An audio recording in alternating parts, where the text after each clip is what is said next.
Hello everybody, I'm Dipshati Chatterjee welcoming all to my channel Practical English. We often find ourselves in a confused state of mind when we come across two different words almost similar in meaning or sharing similar meanings with each other are used almost not entirely in separate ways of their applications in different structural forms of sentences, but perhaps almost entirely when they are placed side by side with a conjunction in between. And the words I'm here in this video going to deal with are speak and talk. শুরু করা যাক আজকের video. যে কথা বলে শুরুটা করলাম সেটা এমনটা যে আমরা অনেক সময় দেখি যে দুটি পরিচিত খুব শব্দ, যেমন এখানে আজকের ভিডিওর জন্য স্পিক অ্যান্ড টোক। স্পিক টোক অর্থ আমাদের মোটামুটি জানা, এবং জানার চেয়েও অনেক বেশি গুরুত্বপূর্ণ যে শব্দ দুটি আমাদের ভীষণ পরিচিত, এবং কিছু কিছু অর্থে এই শব্দ দুটিকে যখন বিভিন্ন বাক্যের মধ্যে রাখা হয় আমরা বুঝতে পারি যে এই শব্দটি এই বাক্যের জন্য উপযুক্ত এবং এই শব্দটি এই বাক্যের জন্য উপযুক্ত নয়। এখন বুঝতে পারি কিভাবে? কে বোঝায় আমাদের? বোঝায় আমাদের প্রিভিয়াস নলেজ, বোঝায় আমাদের লার্নিং ক্যাপাবিলিটিস, বোঝায় আমাদের নলেজ, বোঝায় আমাদের এক্সপিরিয়েন্স, আমাদের জ্ঞান অভিজ্ঞতা যা কিছু আছে এরা সমস্ত কিছু আমাদের বোঝায়, দেখায়। এই অভিজ্ঞতা বই পড়ে হতে পারে, কারো কাছ থেকে শুনে হতে পারে, সিনেমা দেখে হতে পারে। এরকম কিছু বিষয় আছে। আবার কিছু বিষয় আছে যেখানে আমরা দেখব যে দুটির যে কোনো একটিকে ব্যবহার করা যেতে পারে। There are certain cases when either of the two could be applied, or one or the other is preferred, এটা অথবা ওটাকে ব্যবহার করা যেতে পারে, ইত্যাদি ইত্যাদি। এবং বেশ কিছু ক্ষেত্রে আমরা দেখব যে নির্দিষ্টভাবে এই বিষয়টারই উপর ব্যবহার করা হয়। এর জন্য আমাদের দুটো জিনিসের উপর নজর রাখতে হবে প্রাথমিকভাবে। যেমন আপনারা দেখছেন যে আমার এদিকে দেওয়া আছে এর কি অর্থ বোঝাচ্ছে, স্পিক অ্যান্ড টোক এই দুটি শব্দের। অন্যদিকে এদিকে দেওয়া আছে আমাদের কোন ধরনের সিচুয়েশন এই দুটি শব্দের ব্যবহার হচ্ছে। আমরা একটু একটু করে আগে জানতে শুরু করি। স্পিক,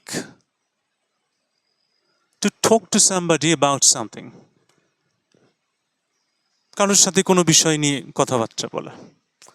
এটা তো বোঝাই গেল, কিন্তু যে জায়গাটা একটু সমস্যা হতে পারে সেটা এটা যে স্পিক এর মধ্যে ইনফিনিটিভ টোক ভার্বের ব্যবহার আমরা দেখছি। এরপর টোককে দেখা যাক, ইটস নট টক, ইটস টোক। To say things, to give information, to express feelings, ideas, etcetera. কাউকে কোনো তথ্য জানানোর জন্য, নিজের মনোভাব তার মধ্যে প্রকাশ করার জন্য, ধারণা দেওয়ার জন্য, এই সমস্ত কিছু এই শব্দ টোক এর মধ্যে অন্তর্ভুক্ত। অর্থাৎ প্রথম যে বড় দুটি পার্থক্য দুটি শব্দের মধ্যে সেটা হচ্ছে টোক, the word talk covers a wider range of expression than what the word and how the word speak covers. Speak যতটা জায়গা তৈরি করছে তার জন্য, তার চেয়ে অনেক বেশি জায়গা তৈরি করছে টোক। এর একটা কারণও আছে, কারণটা আমরা এদিকে দেখতে পাব। If the situation is formal, use speak. If the situation is informal, use talk.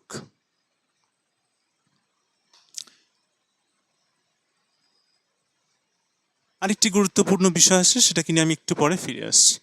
তো ফর্মাল সিচুয়েশনের জন্য স্পিক ব্যবহার করা এবং ইনফর্মাল সিচুয়েশনের জন্য টক।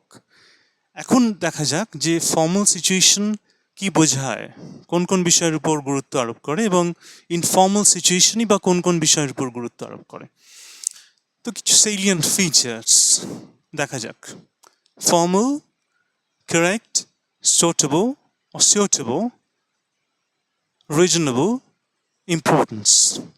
তাহলে আমি যখন ফর্মাল অবস্থায় আছি তখন সেটা কারেক্ট হতে হবে, সুটেবল হতে হবে, রিজনেবল হতে হবে, অর্থাৎ প্রাসঙ্গিক হতে হবে, পর্যাপ্ত পরিমাণে সঠিক হতে হবে এবং এর একটা গুরুত্ব থাকবে। অন্যদিকে if we take a look at what informal means to explore in the form of establishing its salient features within it, আমরা সেখানে দেখব relaxed. So when you are in an informal situation, you are confident that you are more relaxed, you are in a friendly atmosphere, and you need not to follow any strict rules of behavior. আচরণগত কোনো কঠিন নিয়ম নীতি পালন করার এখানে কোনো বিশেষ প্রয়োজন হয় না। পরিষ্কার হলো আপাতত? এরপর একটা জিনিসকে আমাদের সর্বদা মাথায় রাখতে হবে, সেটা এটা যে when one person does or does most of the talking, you speak or talk. কোনো ব্যক্তি যখন কথা বলার অধিকাংশটাই সেই করে, সেই ক্ষেত্রে ঠোক অথবা স্পিক এর ব্যবহার করা যায় বা যেতে পারে। এটা একটা অন্য বিষয়, একটা অন্য ধারা। এক্সাম্পল যদি দেওয়া হয় এরকম যে he spoke or talked to me about his 30-year-long service career, service life with a chair and a desk in his office. তিনি শোনালেন, বললেন, spoke or talked যে কোনো একটা নিয়ে তার 30 বছরের লম্বা যে প্রফেশনাল ক্যারিয়ার, যেখানে তিনি একটি চেয়ার এবং ডেস্ক নিয়ে অফিসে কাজ করেছেন, সেই বিষয়টা এখন কেন ব্যবহার করা হবে? কারণ 30 বছর সময়কালটা বেশ লম্বা সময়, 30 years is a long time. সেখানে ভালো কিছুও হতে পারবে, খারাপ কিছু অভিজ্ঞতাও থাকবে এবং সমস্ত কিছু নিয়ে বিষয়টা এরকম হয়ে থাকবে যে আমি যে কোনো একটা শব্দের স্পিক ও টোক যে কোনো একটা শব্দের ব্যবহার করতে পারবো যখন এরকম লম্বা সময়ব্যাপী কোনো ঘটনার বর্ণনা করার উদ্দেশ্যে আমরা কথা বলবো বা আমরা লিখবো বা আমরা বলবো, এরকম কিছু। আচ্ছা, ফিরে আসা যাক। দুটি শব্দের ব্যবহার এখানে করা হয়েছে, আপনারা দেখছেন, টকাটিভ অ্যান্ড টক শো। টক এর সাথে সরাসরি এর কোনো যোগাযোগ নেই। Speak verb, talk verb, and sometimes noun. Talkative adjective, not adjective, adjective. Talk show or chat show noun. এখন বলার কারণ এটা আমার জিনিসগুলোকে তৈরি করতে করতে এরকম মনে হলো যে টকাটিভ বলে কথা তো আছে, শব্দ আছে, one finds it quite interesting to talk much. Whatever is the topic he or she comes across or he or she finds. অনেক ব্যক্তি আছেন যারা কথা বলতে পারলেই বেঁচে যান বা কথা আরম্ভ করতে পারলেই হলো, যা বিষয় যাই হোক না কেন, এরকম আর কি। তো এখন টকাটিভ কথা তো আছে কিন্তু স্পিকাটিভ কথা এরকম ধরনের কিছু নেই। না হওয়ার কারণটা হচ্ছে situation for speak is always formal. স্পিকের জন্য সিচুয়েশন কিন্তু সবসময় ফর্মাল। আমি যেখানে সেখানে যা মনে এলো যা হোক কিছু নিয়ে আরম্ভ করে দিলাম, এরকমটা ফর্মাল সিচুয়েশনে হয় না। অন্যদিকে টক শো ও চ্যাট শো, আচ্ছা এটাকে নিয়ে আমি একটু পরে ব্যাখ্যায় আসছি। সেন্টেন্স কিছু লেখা আছে, আপনারা একটু দেখুন। The first sentence, I speak or talk a little French. এই ধরনের সেন্টেন্স সেই ধরনের সেন্টেন্স যেগুলি আমরা দেখতে অভ্যস্ত এবং দেখার সঙ্গে সঙ্গে মনে হচ্ছে I speak a little French and not I talk. Talk line throw করা আছে, কাটা incorrect, so I speak a little French. Interrogative sentence একটা আছে, do you speak or talk English? Do you speak English? Talk is not suitable for these structural forms of sentence. So, do you speak English? All right. একটা বিষয় মনে রাখার, যেখানে আরো কিছু বাক্য আছে যেখানে learning a language is always a matter of interest and importance. ভাষা শিক্ষাটা সবসময় খুব গুরুত্বপূর্ণ একটি বিষয় এবং ইন্টারেস্টিং তো বটেই। And some of us have to learn a language out of compulsion. বাধ্যবাধকতার মধ্যে পড়ে হলেও আমাদের অনেককে বাড়তি কিছু ভাষা শিখতে হয়। ধরা গেল কেউ বিদেশে যাচ্ছেন, সেখানে ভাষা শেখা দরকার, তো এক্ষেত্রে আমি খুব রিল্যাক্সড, খুব ফ্রেন্ডলি অ্যাটমসফিয়ারে কাটালাম, যেমন মনে হলো সেভাবে চললাম, এভাবে করে কিন্তু ভাষা শিক্ষা হবে না। সুতরাং কিছু নিয়ম নীতি আছে ভাষা শিক্ষা অর্জনের জন্য, সেগুলোকে আমাকে খুব নিয়ম নিষ্ঠ হয়ে পালন করতে হবে বা সেগুলোর মধ্যে দিয়ে আমাকে যেতে হবে। সুতরাং the situation is always formal for learning our language. Next, an expression, to speak in public. To speak in public. In public is an idiom meaning when you are surrounded with people whom you don't know, or the identities of those are unknown to you, সেই রকম অবস্থায় in public এর ব্যবহার করা হয়। একটা sentence দেখা যাক। Do not talk to me like this in public. Do not talk to me like this in public. এখানে কিন্তু স্পিক শব্দটির ব্যবহার হবে না। এবার এক্সপ্রেশনটা দেখা যাক। এটা তো structural form of a sentence হলো, এবার এক্সপ্রেশনটা কীরকম? Do not talk to me like this in public. আমি এভাবে বলবো না হাসতে হাসতে, do not talk to me like this in public, please, এভাবে বলবো না। কারণটা কি? দুজনের মধ্যে কথোপকথন হচ্ছে এবং একে অপরের উপরে রেগে আছে, এবং সেটা মানুষজনের ভিড় বহুল একটা এলাকার মধ্যে ঘটে চলেছে, এবং আমরা অনেকেই এটা বলতে বা শুনতে অভ্যস্ত, মানে সবাই নয়, মানে মাঝে মধ্যে হয় বা অন্য কোথাও পড়তে পারি, দেখতে পারি, এরকম হতে পারে যে লোকের মাঝখানে এরকমভাবে কথা বলবেন আমার সাথে, এরকম ধরনের কোনো একটা এক্সপ্রেশন। তো do not talk to me like this in public, do not talk to me like this in public, খুব রেগে বিরক্ত হয়ে একটা ধরন এক্সপ্রেশন, একটা ভাব প্রকাশ পাচ্ছে মনের মধ্যে থেকে। তো এখানে speak, do not speak to me চলবে না, do not talk to me like this in public. Next, two speak on the radio, two speak on the radio. এখন এই রেডিওর সঙ্গে টেলিভিশনের একটা বড় যোগাযোগ এবং বহু বছরের যোগাযোগ আর কি, কিন্তু যোগসূত্র একটা জায়গায় একটুখানি ধাক্কা খেয়ে যায় যখন আমরা ইংরেজিতে ব্যবহার করি। কীরকম? Speak on the radio and not on radio. আমি যদি অন রেডিও ব্যবহার করে থাকি তাহলে সেটা ভুল হবে, তাহলে কি করতে হবে? On the radio, the radio. টেলিভিশনের ক্ষেত্রে আবার উল্টো, নট অন দ্য টেলিভিশন লিখলে বা বললে ভুল হবে, আমাকে লিখতে বা বলতে হবে on television. So for television, on television, for radio, on the radio. বাকি বিষয়টাকে নিয়ে আমি একটু পরে ফিরে আসছি। এবার এদিকে নজর রাখা হোক। She speaks or talks 3 languages fluently.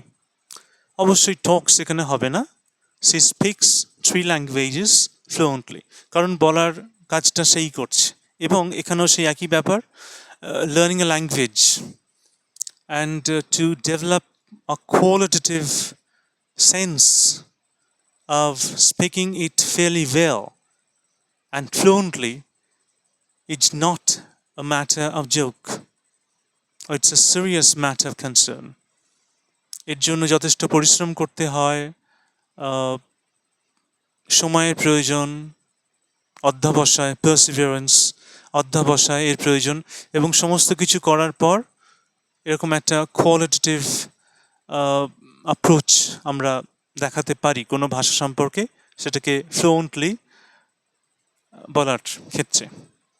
Next, I don't, এটা আবার কিছু ধরনের সেন্টেন্স, এগুলো আমরা ওই সিনেমায় বা বইয়ের মধ্যে এরকম কিছু দেখতে, পড়তে, শুনতে অভ্যস্ত। I don't know what your talking about. আমি যখন খুব annoyed, surprised, irritated somewhat, তখন আমার মধ্যে এই ধরনের এক্সপ্রেশন তৈরি হয়। I don't know what you're talking about. আমি বুঝতে পারছি না কি কথা বলছিস সব। ওকে, এটাও তাই, হোয়াট ইউ টকিং অ্যাবাউট। এবার দুটোকে যদি আলাদা করা হয়, কিছু তো এক্সপ্রেশনের তফাৎ আছে, সেটা কি, I don't know what you are talking about. আমি বুঝতে পারছি না কি কথা বলছো। তার মানে কি, যিনি এই ধরনের বক্তব্য রাখছেন তাকে কোনো না কোনোভাবে অ্যাকিউজ করা হচ্ছে সেই বিষয় সম্পর্কে, যেটা সম্পর্কে তার কোনো জ্ঞান নেই বা তিনি এর সাথে কোনোভাবে involve non. So this expression gives an idea that the speaker for this type of sentences did not know what somebody other had accused him or her of. তিনি সেই জিনিস করেননি যে জিনিস সম্পর্কে অন্য একজন কেউ তাকে অ্যাকিউজ করছেন। I don't know what you are talking about. কি বলছেন আমি কিছুই বুঝতে পারছি না। Next, what are you talking about? এটা একটু রেগে গিয়ে একটু সারপ্রাইজড, অ্যানয়েড হয়ে গিয়ে আমি বলছি, what are you talking about? কি বলছেন এসব কথা? ঠিক আছে, এই ধরনের এগুলো আমাদের পরিচিত এবং আমরা জানি এক্ষেত্রে ঠোক এই শব্দটি ব্যবহার হয়ে থাকে না speak. So what are you speaking about, no what are you talking about. I don't know what you are talking about and not I don't know what you are speaking about. এগুলোকে একটু মাথায় রাখ। এরপরে দুটি বাক্য আছে, he talked to them, he talked to them, okay, he spoke to them। দুটো structural forms ঠিকঠাকই আছে, কিন্তু প্রকাশ কি করছে। টক যেখানে প্রকাশ করছে একটা ইনফর্মাল অ্যাপ্রোচ, সেখানে spoke, that means speak, conveys a formal approach. তাহলে আমরা তো যার সাথে যা ইচ্ছাভাবে কথা বলতে পারি না। ফর্মাল ইনফর্মাল সিচুয়েশন যখন আমাকে বড্ড বেশি রিল্যাক্সড করে দেয়, ফ্রেন্ডলি করে দেয় এবং আমাকে hard and fast rules maintain করার, বিহেভিয়ারের ক্ষেত্রে আচরণগত যে নিয়ম নীতি সেগুলো খুব একটা মেনে চলার প্রয়োজন হয় না, এই ধরনের সিচুয়েশন তো আমি যেখানে সেখানে পাবো না, তৈরি করতে পারবো না। সুতরাং he talk to them and they could be his friends, companions, or colleagues, or relatives of his age, এই ধরনের। অর্থাৎ তার মধ্যে বন্ধু বান্ধব থাকবে, কলিগস থাকবে, তার মধ্যে রিলেটিভস থাকতে পারে, নট রিলেটিভ, রিলেটিভস থাকতে পারে, যারা এনারই বয়সের আর কি, তো তাদের সাথেই আর কি ঠাট্টা করে সব হতে পারে। He spoke to them, here they could be his boss in the office, teachers in schools, এরকম আর কি, and men of letters and principals and men of repute, অর্থাৎ যাদের যথেষ্ট সুনাম আছেন, যারা ফেমাস, নিজেদের জন্য নাম খ্যাতি অর্জন করেছেন নিজ গুণে, এই সমস্ত মানুষজনের সঙ্গে যখন আমরা কথাবার্তা বলি তখন আমরা একটা ফর্মাল সিচুয়েশনের মধ্যে থাকি এবং সেইভাবে আমাদের অ্যাপ্রোচ করতে হয়। আচ্ছা, আমরা এবার এখানে ফিরে আসি। এই যে ইম্পর্ট্যান্ট বা ফেমাস পিপলদের কথা বলা হলো, এরা এবার একটা নতুন সিচুয়েশনের মধ্যে এসেছেন। To speak on the radio, okay, talk show or chat show, এটা আমি রেখেছিলাম আলোচনার জন্য। It's a television or radio program in which famous people asked questions and they talk to them in a very relaxed, casual and friendly manner without worrying about maintaining hard and fast rules of behavior. আচরণগত যে নিয়ম নীতি আছে অত মেনে চলার প্রয়োজন নেই। এখানে বেশ কিছু ফেমাস পিপল এখানে এসেছেন। এখন এই ফেমাস, এখন যিনি প্রেজেন্টার ও অ্যাঙ্কারম্যান ও অ্যাঙ্কারম্যান, তারা বলছেন this is a talk show. Free energy, it's an idiom, free energy. Be free energy, that means be relaxed. Talk the way you like to. তো তারা কি করেন? They actually pass their opinions or express or give vent to their expressions on certain topics of interest uh, in a very informal atmosphere or situation or manner. এরকমভাবে তারা আলাপ আলোচনা করেন সেখানে। কেন এত এত ফ্রেন্ডলি হওয়ার কি কারণ? কারণ বিষয়টা হচ্ছে একেবারে ইনফর্মাল সেট আপ। কারণ আমি রেডিওর মধ্যে আছি এবং টক শো এই বিষয়টা নয়, two speak on the radio এটা নয়, টক শোয়ের যখন প্রসঙ্গ আসবে। Otherwise two speak on the radio. এবার অনেক ক্ষেত্রে এরকম বলা হয় যে speak politely or speak properly, not talk properly. Speak properly in public or when you are on the radio. Okay? এরকম কিছু ব্যাপার। তারপরে বলে যেতে পারে he speaks English fairly well, সে খুব ভালো করে ইংরেজি বলে। Not he talks English fairly well, তো he speaks English fairly well, এরকম কিছু স্ট্রাকচারাল ফর্মস। তাহলে স্পিক অন দ্য রেডিও একটা ফর্মাল সিচুয়েশন যেখানে রেডিও প্রোগ্রাম করা হচ্ছে বা টেলিভিশনে কোনো প্রোগ্রাম করা হচ্ছে এবং সেখানে একটা কোড অফ কন্ডাক্ট মেনটেন করার ভীষণ প্রয়োজন, কারেক্ট হওয়ার প্রয়োজন, রিজনেবল হওয়ার প্রয়োজন, সুটেবল হওয়ার প্রয়োজন, সমস্ত গুণাগুণ যেন এই রেডিও প্রোগ্রাম যখন আমি করছি তখন থাকে। কিন্তু টক শোয়ের যখন ব্যাপার, যেটা রেডিওতে বা টেলিভিশনে হয়ে থাকে, সেটা এই ধরনের একটা অ্যাটমসফিয়ার তৈরি করে। প্রথমেই বলে রাখি এর সাথে two speak on the radio এর সাথে কিন্তু এর কোনো যোগাযোগ নেই, এটা টক শোয়ের সাথে যুক্ত, talk show.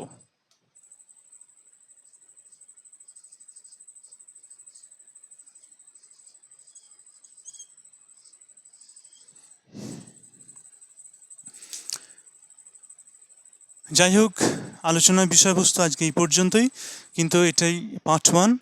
So that means I'll be back to you when part 2 is ready for you. Thank you very much for watching. Have a nice day.